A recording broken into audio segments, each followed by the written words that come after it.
Hari itu tanggal 8 Oktober 2020, hari Kamis, Indah seperti biasa bertugas mendampingi Bapak Gubernur Jawa Barat dalam berkegiatan. Nah, kebetulan dari tanggal 7 Oktobernya itu Indah udah minta jadwal ke ajudan Bapak terkait agenda Bapak besok. Ada satu agenda yang tidak disebutkan keterangannya. Ini itu berkegiatan apa sih? Nggak ada sama sekali, hanya jamnya aja gitu yang tertera di sana. Ya udahlah, akhirnya kita nggak nanya, yang penting kita ikut dan tepat waktu ketika Bapak berkegiatan kemana dan kemana. Di sana kegiatan Bapak di agenda itu sekitar duhur. Akhirnya setelah beres sholat ternyata benar, Kang Lutfi itu langsung menghubungin, dah siap-siap Bapak mau ke gedung sate. Otomatis dari sana kita langsung buru-buru pakai kerudung, langsung bawa masker, bawa kebutuhan Bapak. Kita benar-benar langsung standby di depan.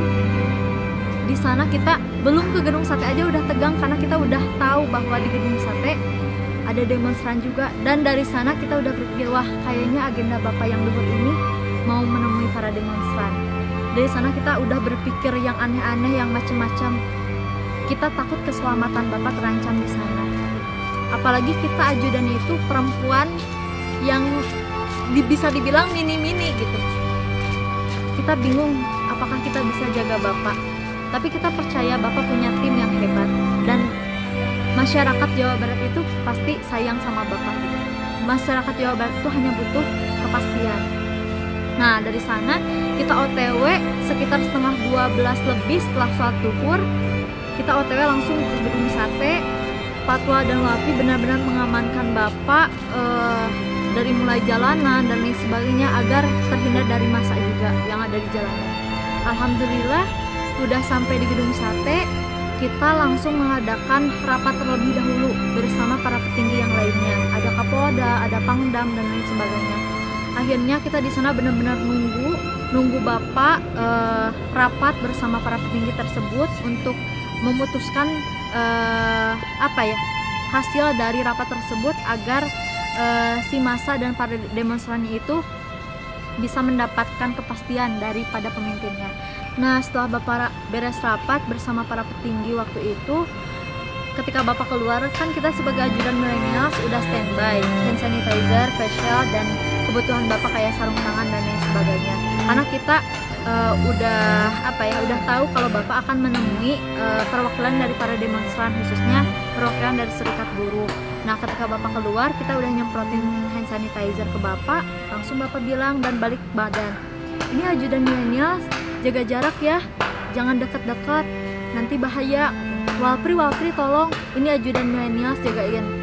Dari sana Indah sama Nenden antara haru, bangga, sedih, dan tegang juga karena di sisi lain kok Bapak bisa sih masih memikirkan kita sebagai ajudan milenial gitu. Sedangkan Bapak juga pada waktu itu tidak hanya pikirannya aja yang terganggu, tapi keselamatannya juga terganggu gitu. Ya Indah sama Nenden cuman mau ngucapin makasih banyak karena Bapak udah perhatiin kita. Setelah itu kita masuk ke ruang audiensi.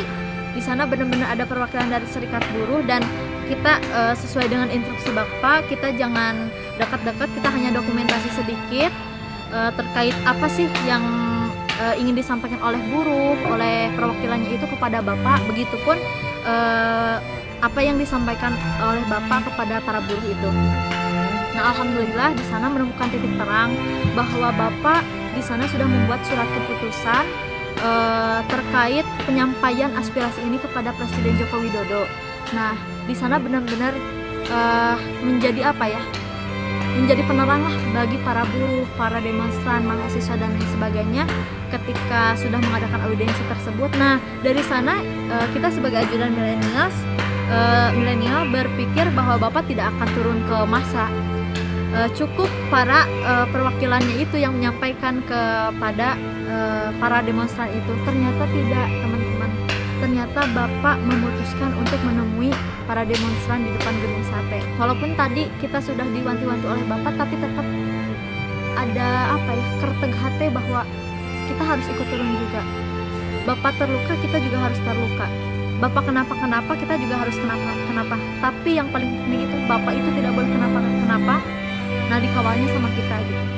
Kita turunlah ke lapangan, itu benar-benar karena Indah belum pernah lihat demo yang segitu banyaknya dan belum pernah ikut demo. Itu benar-benar menjadi, ya Allah, ini Indah ada di tengah-tengah demo. Kita ketika jalan dari pintu gedung sate yang di depan itu, pas kita jalan keluar, masa udah lihat dan masa benar-benar bersorak ketika Bapak keluar. Karena mereka yakin pasti Bapak membuat suatu keputusan di sana. Ketika kita udah ke tengah-tengah, akhirnya hujan turun. Itu lumayan agak besar juga. Indah juga di sana berpikir, apakah Indah harus ke pinggir atau Indah harus tetap stay di tengah. Walaupun Indah di tengah masa, Indah perempuan di tengah masa yang notabene itu laki-laki, tapi Indah berpikir Indah harus tetap stay di sini. Mau Indah selamat mau enggak, tapi Indah harus stay. Indah harus lihat Bapak. Indah harus menjadi saksi Bapak menyampaikan suatu keputusan demi rakyatnya, khususnya rakyat Jawa Barat. Di sana benar-benar kondisi hujan dan Indah melihat bagaimana Bapak berorasi, bagaimana masyarakat membutuhkan suatu jawaban yang pasti dari seorang Bapak Gubernur Jawa Barat. Yang saat itu posisi Indah adalah posisi yang mendukung masyarakat meminta keadilan, dan Indah juga mendukung Bapak sebagai tim dari pemerintahan yang membuat keputusan.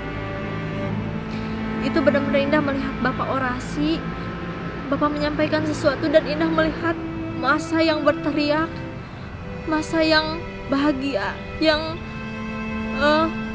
mereka tenang, mereka benar-benar bangga ketika mendapat jawaban dari apa yang mereka perjuangkan saat itu gitu. Itu benar-benar luar biasa banget. Tapi yang Indah petik di sana, ternyata masyarakat itu tidak seanarkis yang kita kira gitu. Masyarakat itu hanya butuh jawaban, hanya butuh aspirasinya itu didengar, dan Bapak lakukan itu gitu. Bayangkan di ribuan masa seperti itu, kita tidak tahu orang yang baik yang mana, orang yang buruk yang seperti apa. Tapi ketika Bapak saat itu turun, seakan orang-orang benar-benar menghormati Bapak, menghargai Bapak. Itu jarak dari Bapak kepada para massa, para demonstran itu kurang lebih sekitar 4-5 meter. Bayangkan sama kalian, Indah saat itu berpikiran yang enggak gitu tentang keselamatan Bapak, tapi alhamdulillah qadarullah, masa itu benar-benar tenang, masa itu benar-benar merasa mendapatkan jawaban dari Bapak. Nah, setelah beres, setelah dibacakan juga terkait keputusan yang audiensi itu oleh perwakilan serikat buruhnya itu. Nah, setelah selesai, barulah ketika Bapak bilang, hidup mahasiswa, hidup rakyat Jawa Barat, hidup Jawa Barat, itu benar-benar Indah merasa para demonstran semua itu mengacungkan tangan, dan sangat bahagialah pada waktu itu. Suasananya benar-benar damai banget. Nah, setelah Bapak balik badan berpamitan kepada semua para demonstran, Indah lupa nama ibunya siapa, tapi tiba-tiba itu bagian dari tim Bapak juga. Tiba-tiba ibu itu langsung ngerangkul Indah dan dia bilang, ayo kita jagain Bapak.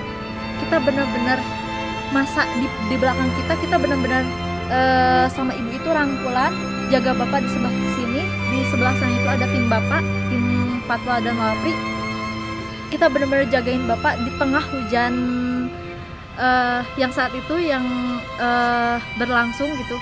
Sambil hujan, kita benar-benar jagain Bapak sampai ke gerbang gedung sate. Itu sangat luar biasa banget.